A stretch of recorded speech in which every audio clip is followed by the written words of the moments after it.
Welcome to Raghav. இன்றைக்கி இந்த வீடியோவில் என்ன பார்க்க போகிறோம் பார்த்தீங்கன்னா, பார்லி தோசை தான் ரெடி பண்ணியிருந்தேன். பார்லி அரிசிக்கு நிறைய பேர் கேள்விப்பட்டிருப்பீங்க. இது வந்து பார்த்திங்கன்னா யூரின் இன்ஃபெக்ஷன், அப்புறம் உடல் வலிமை பெறதுக்கு, அப்புறம் குடல் சம்மந்தமான பிரச்சனை இதெல்லாம் வந்துட்டு ப்ராப்ளம் இருக்குது அப்படின்னா இந்த பார்லி கஞ்சி வந்து ரெகுலராக எடுத்துக்கிட்டால் நல்லது. நம்ம கஞ்சியை வந்து குழந்தைங்களுக்கு கொடுக்க முடியாது. ஸோ நான் அதனால் தோசை ரெடி பண்ணியிருந்தேன். பார்லி வந்து பார்த்திங்கன்னா 1 டம்ளர் எடுத்திருந்தேன். அதில் வந்து 1/4 டம்ளர் உளுந்து எடுத்திருந்தேன். இப்போ நீங்கள் 4 டம்ளர் வந்து பார்லி அரிசி எடுத்துருந்தீங்க அப்படின்னா 1 டம்ளர் உளுந்து எடுத்துக்கணும். 4ல் 1 பொங்கு எடுத்துக்கோங்க.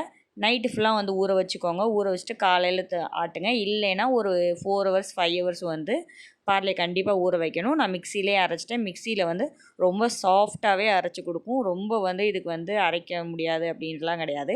நான் உளுந்து அரிசி அந்த பார்லி அரிசி 2யுமே போட்டு ஒன்றா தான் அரைச்சிருந்தேன். ஏன்னா வந்து 1 டம்ளர்னும் போது குவான்டிட்டி கொஞ்சம் கம்மியாக இருக்கும். ஸோ மிக்சியில் போட்டு ஆட்டி கொஞ்சமாக உப்பு போட்டு நான் கரைச்சி வச்சுட்டேன்.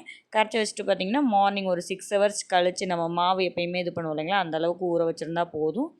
நான் இதுக்காக தான் வந்து நார்மல் தோசைக்கல்லே உங்களுக்கு ஊற்றி காமிச்சிருக்கிறேன்.